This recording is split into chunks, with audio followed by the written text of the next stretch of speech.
નમસ્કાર ખેડૂત મિત્રો, ખેડૂત પ્રયાસ ચેનલમાં આપનું સ્વાગત છે। આજે તારીખ 8 ફેબ્રુઆરી 2024 સવારના મહત્વના હવામાન સમાચાર ચેનલમાં નવા આવો તો સબસ્ક્રાઇબ કરી લેજો। ઠંડા પવનો અને વાદળછાયા વાતાવરણના લીધે તાપમાનનો પારો ગગડ્યો।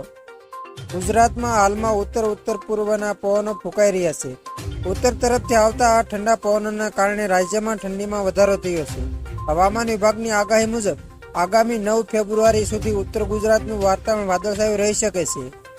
વળી આગામી 19 થી 22 ફેબ્રુઆરી દરમિયાન મજબૂત વેસ્ટર્ન ડિસ્ટર્બન્સ આવશે, જેના કારણે તાપમાનનો પારો ફરીથી નીચે આવશે। હવામાન વિભાગની આગાહી મુજબ હાલમાં ઉત્તરના ઠંડા પવનોના કારણે વાદળછાયા વાતાવરણ દરમિયાન સૌરાષ્ટ્ર, કચ્છ અને ઉત્તર ગુજરાતના કેટલાક ભાગોમાં હળવા વરસાદની સંભાવના છે। ફેબ્રુઆરી મહિનામાં રાજ્યમાં ઘણી જગ્યાએ માવઠાની સંભાવના છે। હવામાન વિભાગના અમદાવાદ કેન્દ્રના વૈજ્ઞાનિકના જણાવ્યા પ્રમાણે આગામી 2 દિવસ તાપમાન યથાવત રહેશે, જે બાદ તાપમાનમાં ઘટાડો થશે।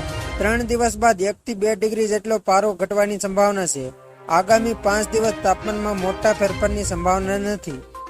હવામાન નિષ્ણાત અંબાલાલ પટેલની આગાહી મુજબ 8 ફેબ્રુઆરીથી એટલે કે આજથી ઠંડીનો રાઉન્ડ આવી શકે છે। વહેલી સવારે અને સાંજ પડતા વધુ ઠંડીનો અનુભવ થશે। ઉત્તર ગુજરાતના ભાગોમાં લઘુત્તમ તાપમાન 9 ડિગ્રી આસપાસ રહી શકે છે।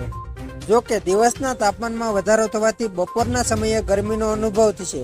તાપમાનની વાત કરીએ તો નલિયામાં 14 ડિગ્રી, ડીસામાં 15 ડિગ્રી, અમદાવાદમાં 18 ડિગ્રી, ગાંધીનગરમાં 17 ડિગ્રી લઘુત્તમ તાપમાન નોંધવામાં આવ્યું છે। આગામી 2 દિવસ બાદ ઠંડીનું જોર વધવાથી કડકડતી ઠંડી પડશે। હવામાન વિભાગના જણાવ્યા પ્રમાણે અરબી સમુદ્રમાં ભેજના લીધે વાદળછાયું વાતાવરણ રહેવાની સંભાવના વ્યક્ત કરી છે। મહત્વનું છે કે ઉત્તર પશ્ચિમ ઉત્તર પવન ફૂંકાઈ રહ્યા છે, જેને લઈ હાલ અમુક વિસ્તારમાં વાદળછાયું વાતાવરણ રહેશે। તો ખેડૂત મિત્રો, આ હતા સવારના મહત્વના હવામાન સમાચાર। ફરી વખત મળીશું નવી અપડેટ સાથે। ત્યાં સુધી જોતા રહેજો ખેડૂત પ્રયાસ યુટ્યુબ ચેનલ।